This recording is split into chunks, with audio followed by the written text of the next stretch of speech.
Okay. Woo! Hey there, it is day 7 of the 29-day challenge, and today's topic is one that is truly important to me because, believe me, I have been there, done that when it comes to dealing with imposter syndrome, especially as a personal brand, as an entrepreneur. When you're putting yourself out there, it can be really scary. Everything kind of comes back to you, how you feel you're looking, that if you do something, you launch something, you create something, you turn up at an event, you speak, it feels like if you don't do a good enough job, it's going to come back on you and you're going to look like an idiot or you're going to look like a failure. And the thing is that nobody really cares that much apart from you.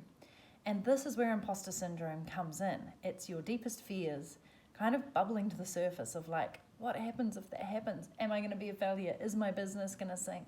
Are people going to disrespect me? What's going to happen? And as I said, the thing is, in your world, you're super important, right? Mainly because your ego is telling you so. However, in everybody else's world, you're just who you are, you're turning out doing the best you can. So it's never as big a deal to other people if things don't work out the way you planned. And imposter syndrome keeps us playing small. It keeps us in our comfort zone. It is, in fact, your inner critic, your fears inside going, if you do that, bad things could happen. Versus, oh my gosh, if you do that, imagine what could happen and all the possibilities.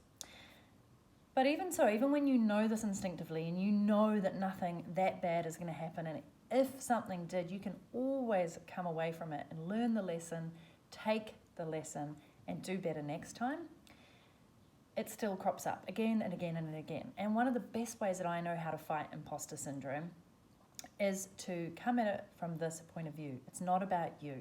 It's about them. It's about the people you want to help, make an impact in their lives, and serve. And one of the most beautiful sayings I've heard is from Denise Duffield Thomas, which is, I serve, therefore I deserve. Now, the minute you make this about other people rather than yourself, guess what happens? You turn up for them. You want to make an impact for them. You want to share and teach to help them. It's about their success. It's about helping them. It's about making an impact, and it's got nothing to do with you.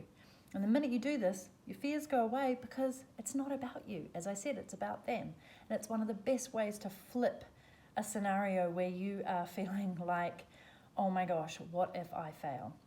I also want to say here that I feel like the imposter syndrome has become a little bit of a, I don't know, it's a term that's being bandied about a little bit too much. It's like people are saying, well, I've got an imposter syndrome, like it's a disease, and therefore because they have it, they can't do anything in the moment, or it's just how it is, versus actually taking control of it and going, no, I do not.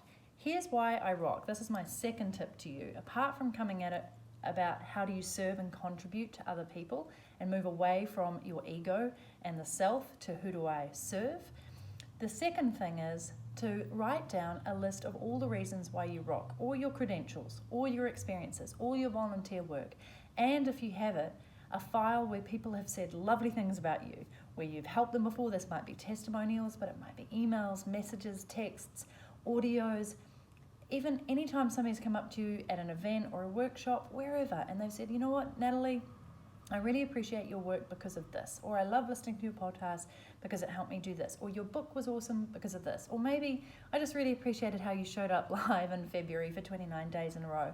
That was cool.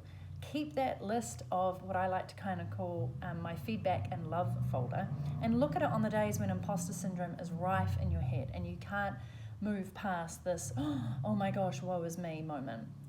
Read that feedback and go, who am I not to show up in this world and give my all and make an impact in these people's lives? It will get you out of imposter syndrome. It will get you out of your fear. It will get you out of your paralysis by analysis. And you will go back into that mode of service and contribution to others. And honestly, that's it. That is the way to get past imposter syndrome. Value yourself and value what you're bringing to other people's lives and make it all about them.